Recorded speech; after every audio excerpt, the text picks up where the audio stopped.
Je vais être honnête avec toi, ton code est nul. Mais t'inquiète, c'est normal, moi aussi au début j'écrivais du code horrible. Le problème c'est que si tu ne corriges pas ces erreurs maintenant, tu vas galérer des mois, voire des années pour rien. Dans cette vidéo, je vais donc te montrer les 3 erreurs les plus courantes chez les débutants et surtout comment les corriger facilement pour avoir un code propre, clair et maintenable. La première erreur, c'est au niveau du HTML. Ton code HTML, c'est un gros bordel. Regarde-moi ce code. C'est du grand n'importe quoi. On dirait une lasagne de div. Pourquoi c'est un problème? Bah, tout simplement parce que tout d'abord c'est illisible. Dans 2 mois, tu rouvres ce code dans Visual Studio, totalement oublié ce que tu as fait. Il n'y a aucune sémantique. Google ne pige rien à ton site, résultat, pas de SEO. Et c'est un enfer pour le CSS.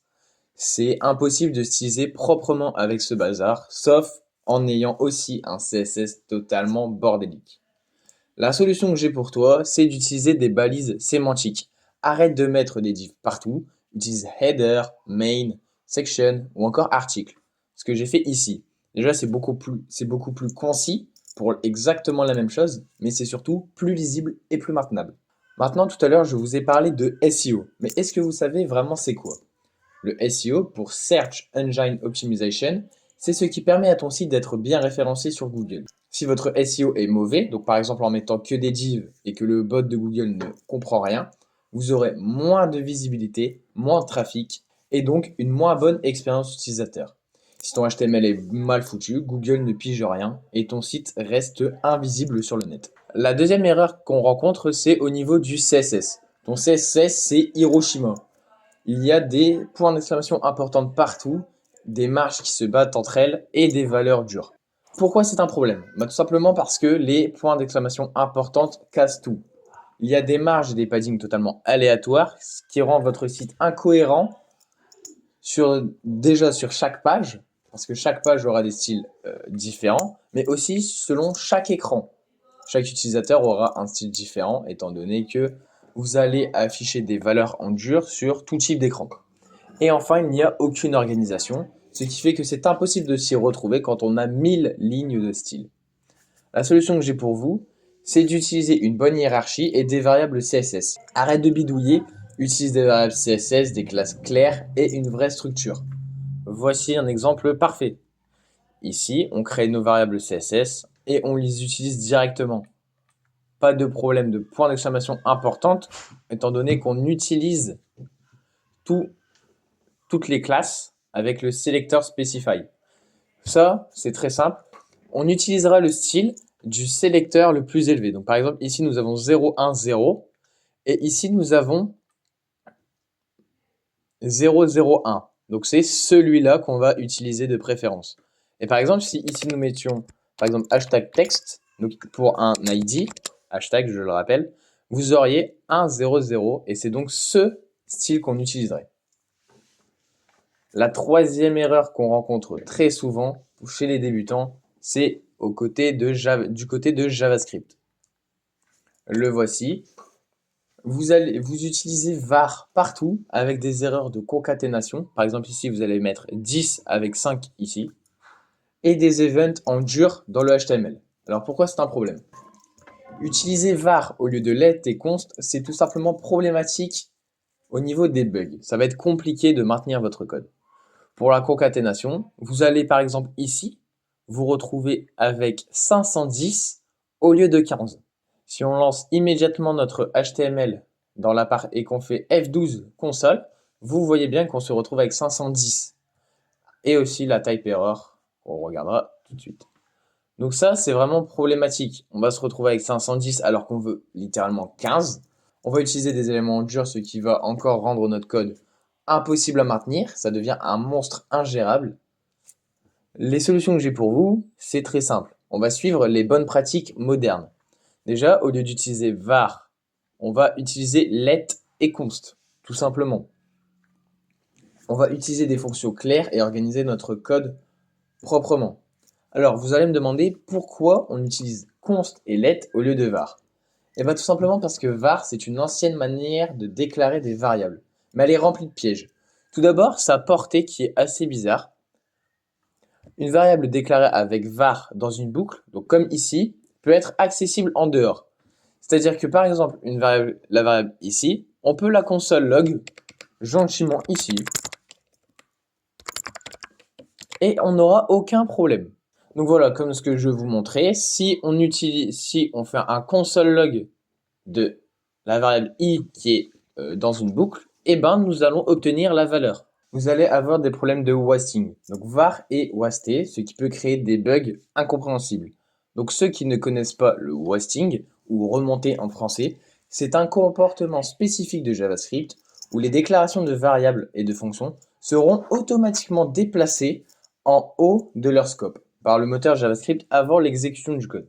En gros, pour résumer, même si une variable ou une fonction est déclarée tout en bas, JavaScript va la remonter en haut du fichier ou du bloc avant d'exécuter le code. Le problème avec var, c'est que dans cet exemple, console.log_x va afficher undefined au lieu d'une erreur, vu que JavaScript x n'est toujours pas affecté. On pourrait s'attendre à une erreur, mais évidemment, malheureusement, non. Et JavaScript va remonter la déclaration var x, mais pas l'affectation. Donc x égale à 5. Résultat, console.log_x s'exécute avant l'affectation, donc x est undefined au lieu d'une erreur. Le problème donc d'utiliser var, c'est que ça crée des bugs ultra sournois où tu penses que ta variable a une valeur alors qu'en réalité elle est undefined. Alors que si on fait du wasting avec let et const, ce que je vais vous montrer ici,